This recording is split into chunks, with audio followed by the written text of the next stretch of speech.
looking ahead, markets that are available, tough to come by as of right now. We realize that. We saw the Levis and Hooker markets were up for moments. Those came down.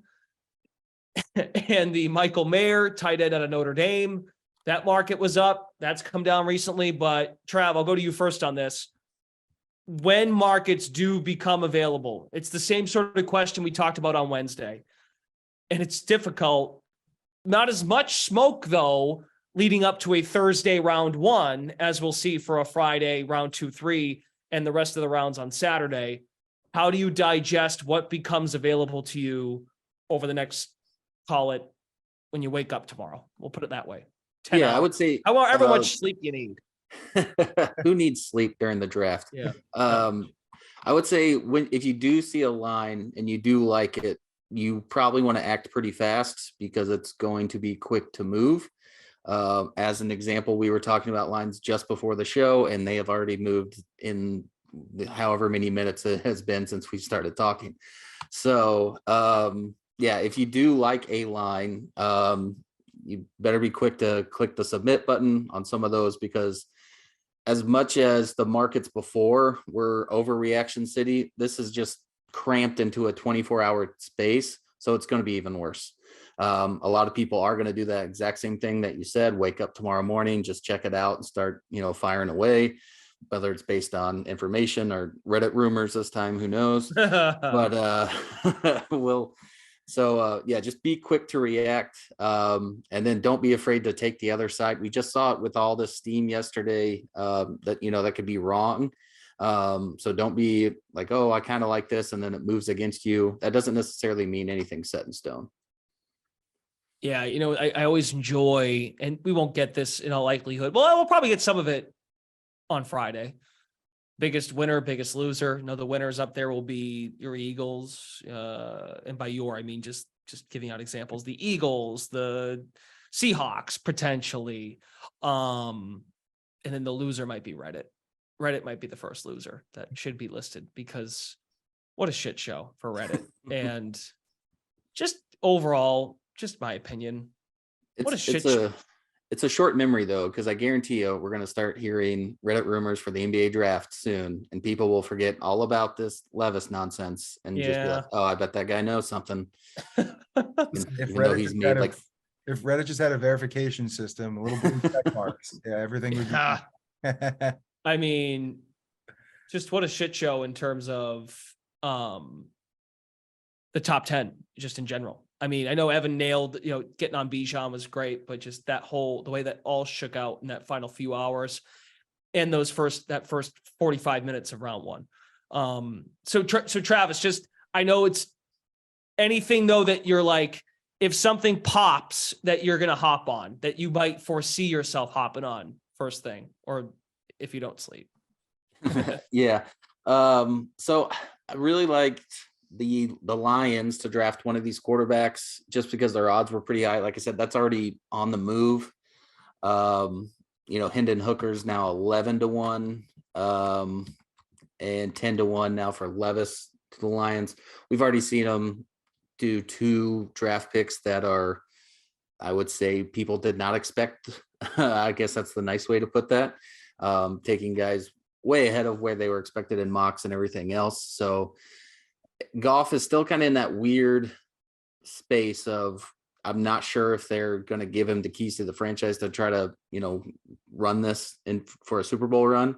Mm-hmm. So I think, teams like that, the Rams are another one that's interesting, teams that are kind of, they have a quarterback there, but they also have to have an eye on the future. I think those are the teams that you want to kind of key in on and look at those odds and take some stabs at some of these quarterbacks to go in the next.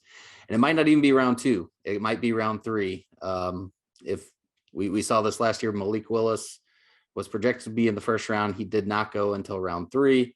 Right. So it's not necessarily that he's going to be in the second round, and maybe in the third round as well.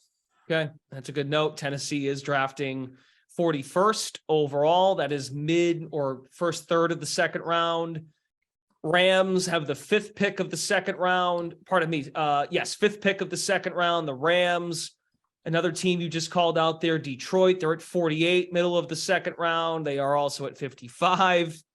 And the one team that does not appear in round 2, the Minnesota Vikings, which was the favorite to land Hendon Hooker before this draft even began. Evan, your thoughts on what you might be looking for heading into tomorrow morning, which is now, but you get what I'm saying. Yeah, I think the Michael Mayer market is kind of fascinating in the sense that he was just projected in the first round. We had talked to him to Dallas.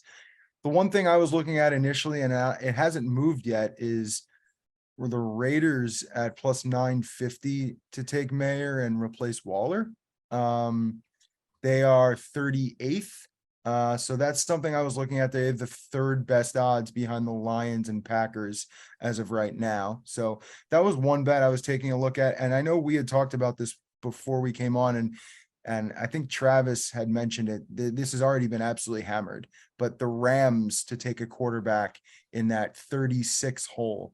I believe the odds were much higher, but now it's 340 for Levis for the Rams. And if you look at Hooker, you actually might be getting much better odds at 20-1.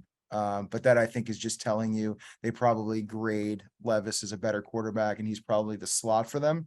But just initially, those were probably the two I was looking at. Even if you look at they have FanDuel has position of Rams first drafted player in this round. Quarterback's the favorite at plus 250. So if you believe that Levis is the guy, you even have better odds at 340. But that number's coming down. Yep, we saw 430 right when we got started for the Rams to draft Levis. Hooker at 11-1. Lions to take Levis 42-1.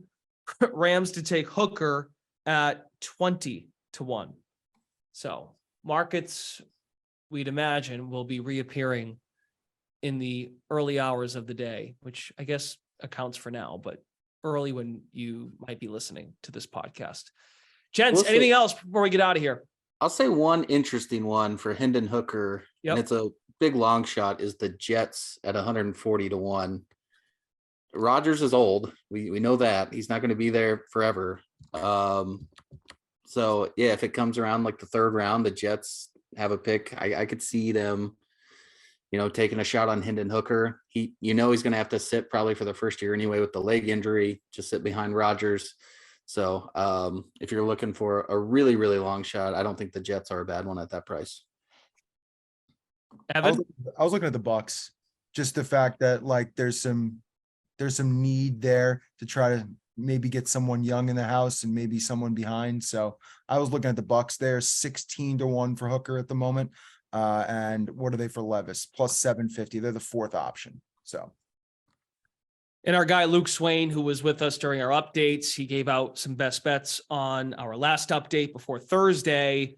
It's dropped significantly, but the Rams to take a quarterback with their first pick, which, as we know, they don't have a first round pick. We've talked about it. 36 is their first pick of the night or the draft, which is the 2nd round. That started at plus 800, dipped as low as plus 500 leading into Thursday night. And they are still on the clock coming Friday night.